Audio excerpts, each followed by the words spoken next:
economista Enrique Serrano. Él fue director ejecutivo del CREA en el periodo 1979-1983 y es uno de los conspicuos miembros del Cabildo por el Agua. Economista Serrano, no le vemos en pantalla, quisiéramos asegurar de que se encuentra en línea. Bienvenido, buenos días.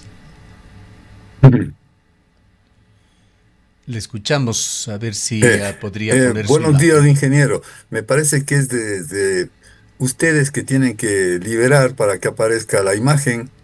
A ver si algo tenemos que hacer, procedamos, pero si vemos una imagen que le identifica a usted, ahora sí, ahora sí. Estamos ya muy bien.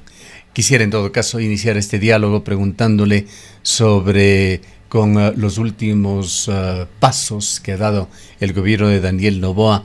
Vuelve a generarse la preocupación en la provincia de la Azuay por un tema que, como señalábamos, llegó a un punto culminante en septiembre de este año y que fue seguido de un retiro de una licencia ambiental y de declaraciones verbales del gobierno en el sentido de que en cuanto a Quimsacocha la página estaba doblada.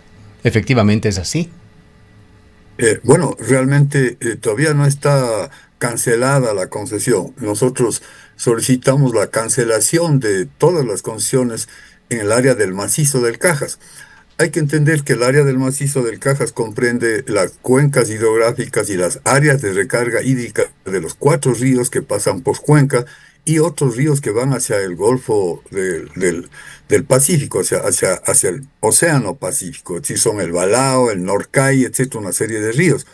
La verdad es que todavía no está hecha esa cancelación y eso es lo que hay que exigir desde el Consejo Cantonal, porque le corresponde al Consejo Cantonal hacerlo, porque el Consejo Cantonal es la autoridad que nos representa a los habitantes del Cantón Cuenca.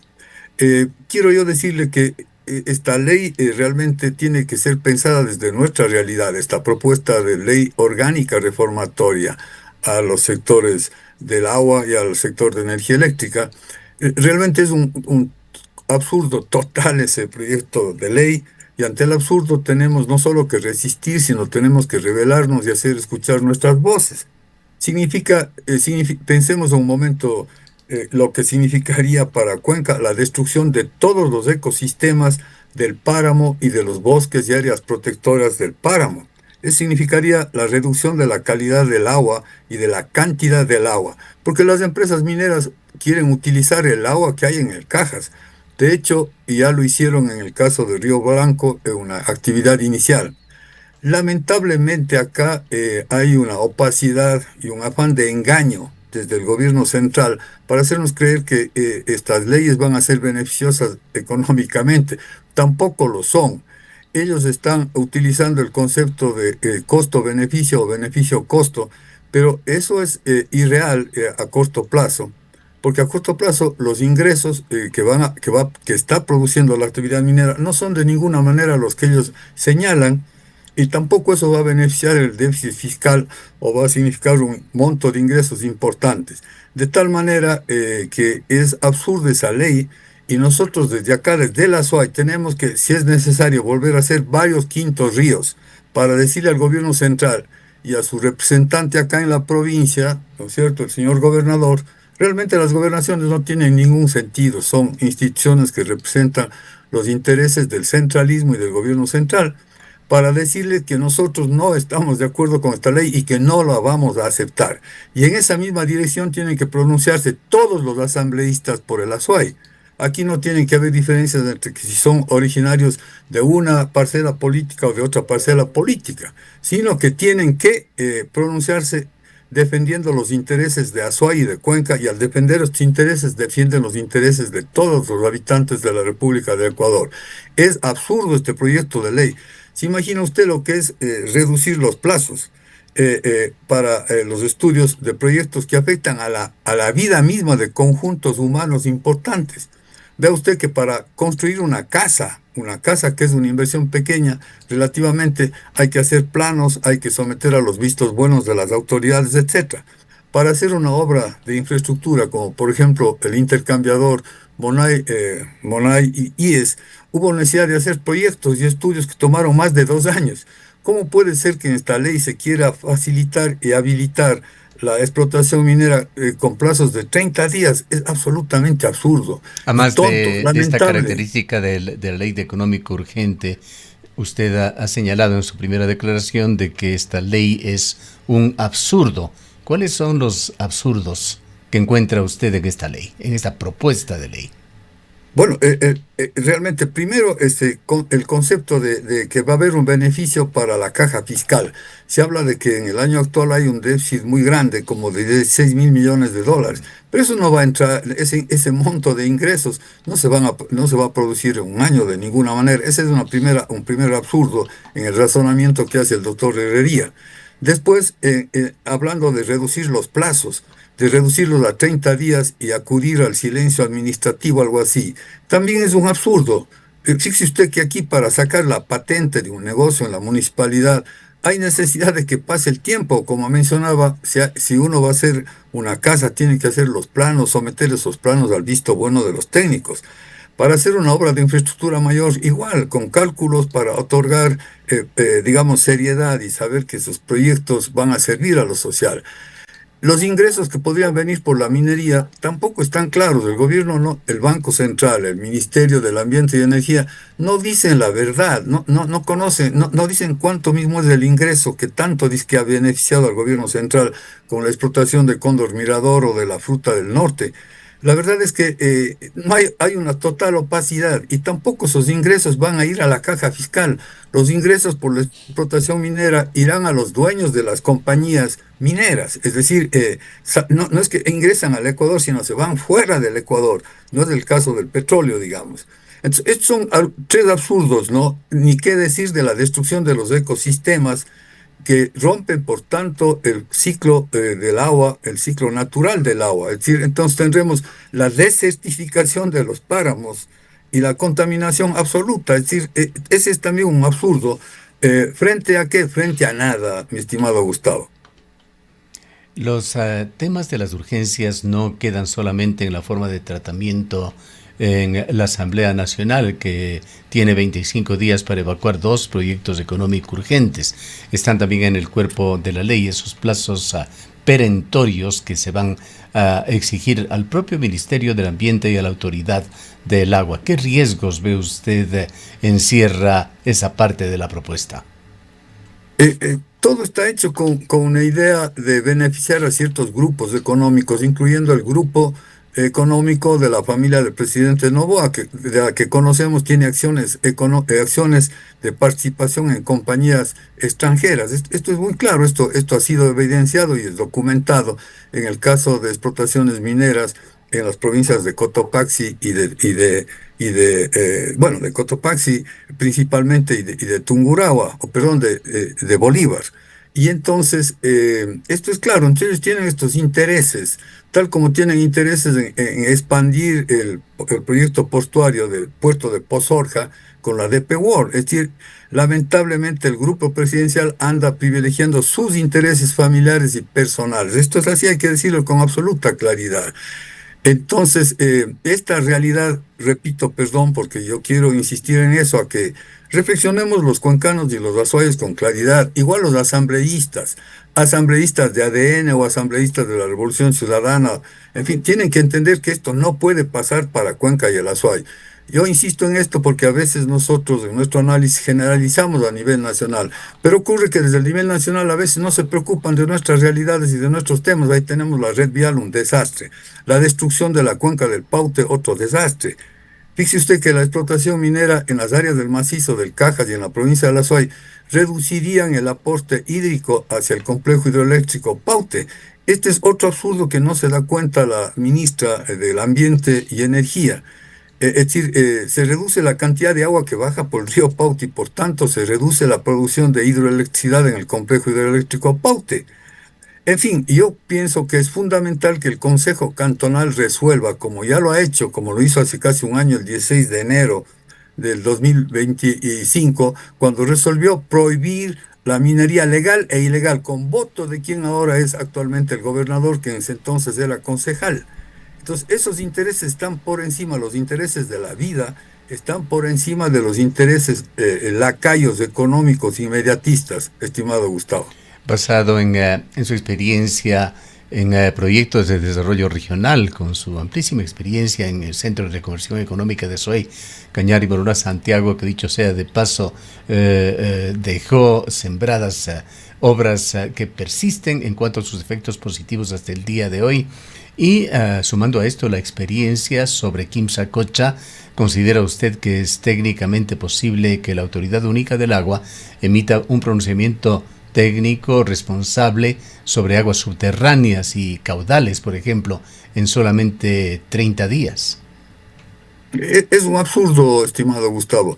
Yo pienso que nosotros aquí en Cuenca y en el Azoy tenemos que inspirarnos en nuestras propias realidades, en nuestra propia cosmovisión, pero también observar hacia afuera, ¿no? Inspirarnos en el espíritu, por ejemplo, de los habitantes de Minnesota, de la ciudad de Minneapolis, que han sido solidarios, ¿no? Tenemos que levantar un espíritu de esa naturaleza acá, ¿no?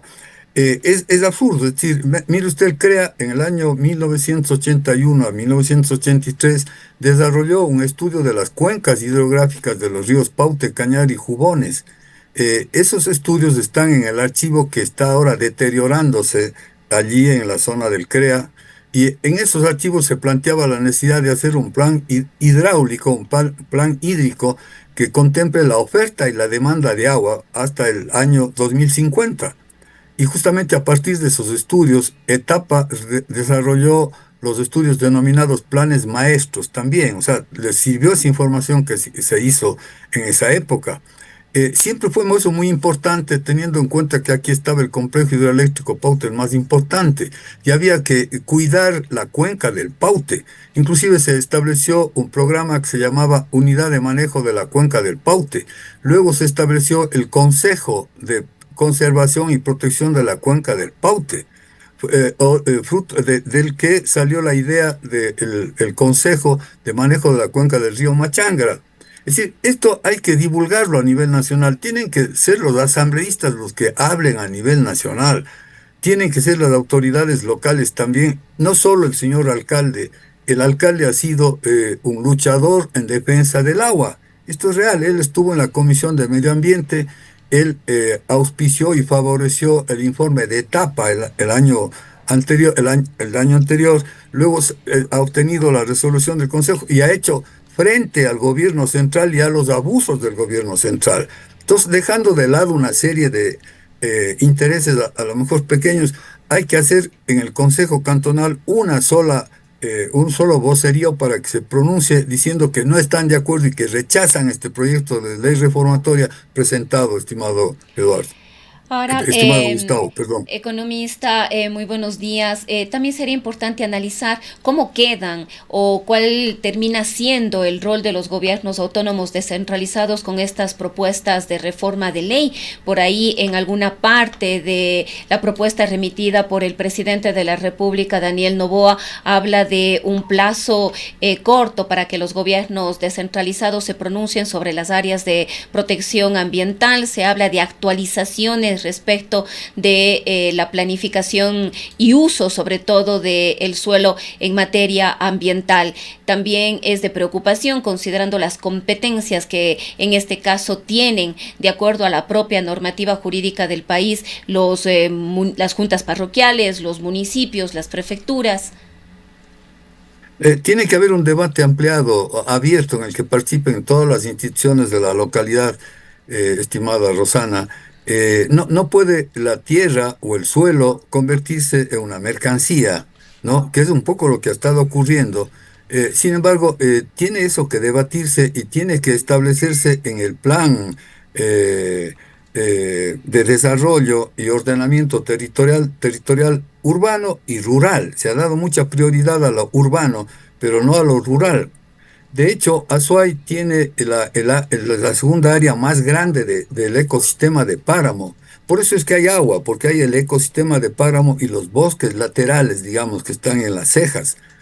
Y entonces por eso es que hay la cuenca del Paute. Entonces, este es un tesoro es un recurso natural, un patrimonio natural que tiene que ser protegido, como lo señala la propia Constitución de la República. Entonces, esto tenemos que meternos en la cabeza, perdone que manifieste de esa manera. Primero los azuayos y cuencanos, cañarenses, los de la región Comorona, Santiago, y luego manifestarlo a nivel nacional. La ministra anda celebrando que llueva y que haya agua en el río Paute para que haya provisión de hidroelectricidad, pero por otro lado auspicia con el gobierno, con el ejecutivo, la destrucción de los ecosistemas de páramo, la destrucción del procedimiento o el proceso natural del ciclo del agua, que hace posible que llueva y que tengamos agua en el río Paute. Entonces, esto es fundamental de insistir y repetir. Disculpen si yo repito una y otra vez en las intervenciones en las que tengo, de que esto es importantísimo. Entonces, a nivel local, viene otra peculiaridad, ¿no es cierto?, del área nuestra, Cañari, Inca, Cañari, mestiza en la que vivimos, que es esta área de Cuenca. Cuenca es una ciudad, tiene unas características especiales diferentes, pues esto ya lo distinguieron o lo ubicaron lo determinaron desde hace muchos años. Entonces, justamente un gran aporte, fíjese usted, de las autoridades locales, porque hay que decir que el proyecto Paute es un descubrimiento y un desarrollo de personas que habitaban aquí en Cuenca, que habitaban aquí en el Azuay, que son de aquí, digamos, personas que estuvieron en distintas instituciones como la universidad, como el CREA, como el Consejo Provincial. Por ejemplo, todo lo que es el proyecto Paute, el descubrimiento, el desarrollo, la construcción de carreteras fueron realizadas, todo eso fue realizado por autoridades locales, lo que expresa que este es un logro justamente de la descentralización. Y el CREA, que fue un gran auspiciante del proyecto Paute, luchó ante el gobierno central para persuadirle al gobierno central de que este proyecto era superior a otros. Y de ahí salió el proyecto Paute. El proyecto Paute fue hecho en gran medida por manos, el complejo hidroeléctrico Paute, por manos de trabajadores azuayos cañarenses y de Morona Santiago. Y entonces fíjese usted cómo fue eso de importante. Una iniciativa local contra el centralismo, porque así hay que decirlo. El centralismo a través de INESEL, de este instituto, quiso apropiarse del proyecto Paute, pero todo el esfuerzo fue realizado por personas, y aquí es importante mencionar las personas, por Emanuel Martínez Palacios, que era el administrador del CREA, y por Enrique Arizaga Toral, el presidente del CREA, y todos los técnicos. El gobierno central ha querido desmerecer esa iniciativa local, tratando de atribuir a una sola persona lo del proyecto Paute, cuando realmente fue una institución la que hizo, la que promovió el proyecto Paute. El denominado descubridor del proyecto Paute, el ingeniero Daniel Palacios, era jefe del departamento de infraestructura del CREA. Otro funcionario técnico del CREA, el ingeniero Ernesto Carballo, fue el promotor y el descubridor del proyecto hidroeléctrico en el Jubones, porque antes ya había una tradición. Cuenca, allá por el 49, había iniciado la utilización del agua del río Machangra para generar electricidad en Saimirín Y y de en hecho Saucay. el tema no viene solamente por el desconocimiento que se intenta hacer de ese patrimonio que es de las provincias del sur del país, pues igual en cuanto a términos de facturación, a términos de PIB local, el proyecto Paute es considerado como de Quito. Así es, lamentablemente, el Banco Central cuando hace las cuentas provinciales o regionales no atribuye la producción de energía eléctrica a esta zona, ¿no? Esto es así, cierto es. Pero ahí vienen otros. Fíjese, ahora se habla de la privatización de la energía eléctrica y se habla como que de nuevo hay que reconstruir empresas como el Emelec, la empresa eléctrica del Ecuador.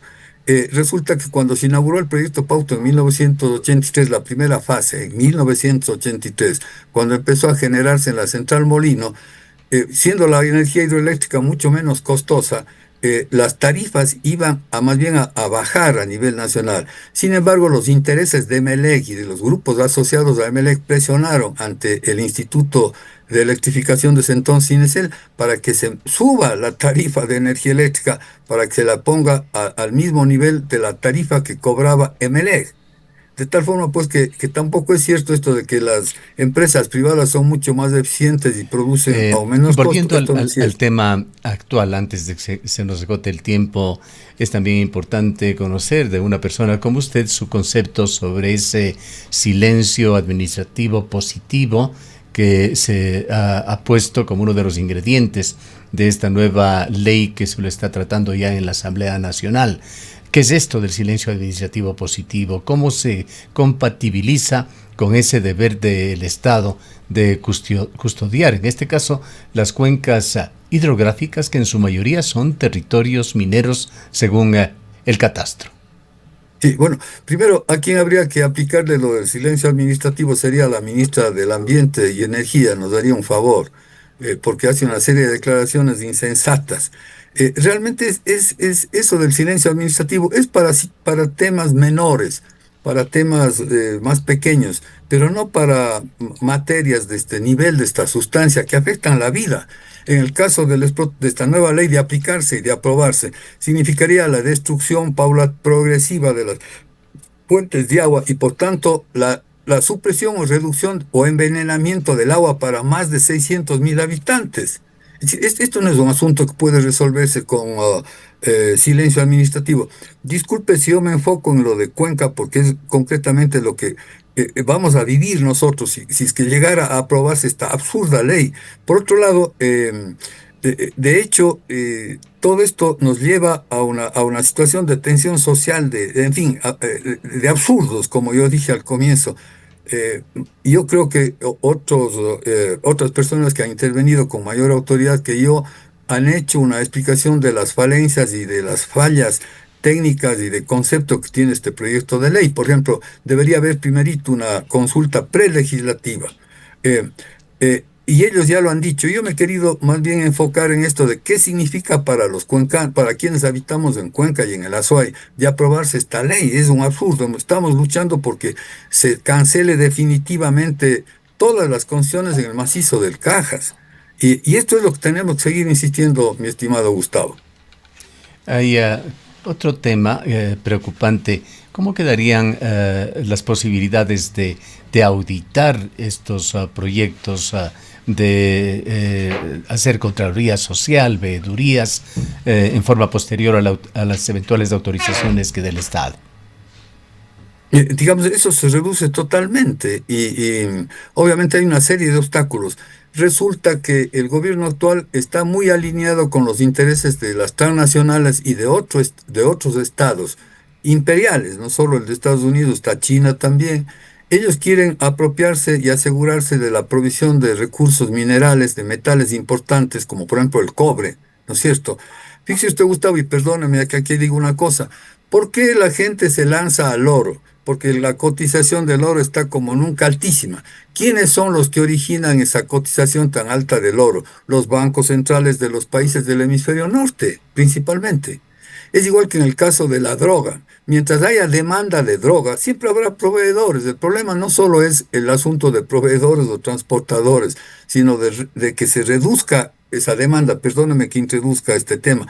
Entonces, acá nuestro gobierno está alineado con los intereses de las transnacionales a las que les importa muy poco lo que ocurra con los ecosistemas y con la vida de quienes estamos en estos territorios. Ellos lo que quieren es sacar todo lo que puedan en minerales como oro, cobre y llevárselos para esto de la transición ecológica o algo así como llama la ministra del Ambiente para esta transformación. Entonces ellos van encontrando una serie de sustancias. El ministerio no ha hecho ningún esfuerzo. Sí puede tener capacidad, pero no ha hecho ningún esfuerzo, por ejemplo, para saber qué mismo salen en estos conglomerados metálicos que envían la compañía china de Cóndor Mirador o la canadiense, la Lundin Gold en Fruta del Norte. ¿Dónde está el análisis? ¿Cuánto mismo se va de tal elemento, de tal otro elemento? No hay ningún control, no quieren controlar. Es decir, no es que no hay capacidad para controlar, sí hay capacidad para determinar eso, pero no tienen ningún interés. Entonces, peor van a hacer ninguna auditoría ni ambiental, si ni siquiera hacen la auditoría de producción. Por ejemplo, ¿qué mismo sale en el conglomerado metálico que envía la compañía EXA, la compañía china, que además, a propósito, los carros que transportan esos recursos minerales vienen destruyendo lo poco que queda de la carretera desde el Sig-Sig, Chordelej, Gualaceo, el descanso? ¿no? Y las carreteras de Cuenca. Es decir, no hay absolutamente ningún control porque al gobierno central tampoco le importa o le interesa eso. Si en otros términos no hace ningún control ni ningún auxilio a las provincias Bien. y más bien las quiere constreñir y reducir a la nada con El esta nueva tiempo ley. se nos agota ya. Economista Serrano, le dejo con una última inquietud sobre estas intenciones que se leen dentro del proyecto de omitir un tema constitucional en Ecuador, la consulta prelegislativa, la consulta previa, libre e informada. Claro, en la Constitución está la consulta ambiental, además, está así definida en el artículo 398. En el título séptimo de la propia Constitución se habla se habla de todo lo que es biosfera, lo que es patrimonio natural, derechos de la naturaleza, etcétera. Es decir, son aspectos positivos, no son ilusorios como algunos quieren dar a entender, ¿no? Los interesados en la crematística inmediata. Es decir, ahí está muy claro que tiene que haber una consulta. Y, lógicamente, se imagina que para hacer un puente hay necesidad de hacer consultas y esto que llaman socialización. Y para hacer una obra tan terriblemente impactante como, digo usted, la mina de Cangrejos en la provincia de Loro es un absurdo. Quieren destruir todas las fuentes de agua del Cantón Santa Rosa y contaminar todos los márgenes en donde desembocan estos ríos, Puerto Gelí, todo lo que es dañando las fuentes de trabajo y de dinero, perdón, de recursos y de alimentos que son mucho más importantes. Entonces la consulta es fundamental, no puede negarse, la consulta no puede dejarse de lado. Por tanto, ese proyecto de ley reformatoria es un absurdo colosal, que pena originado de una persona que pensábamos que tenía más seriedad en su raciocinio y más ética también en sus razonamientos.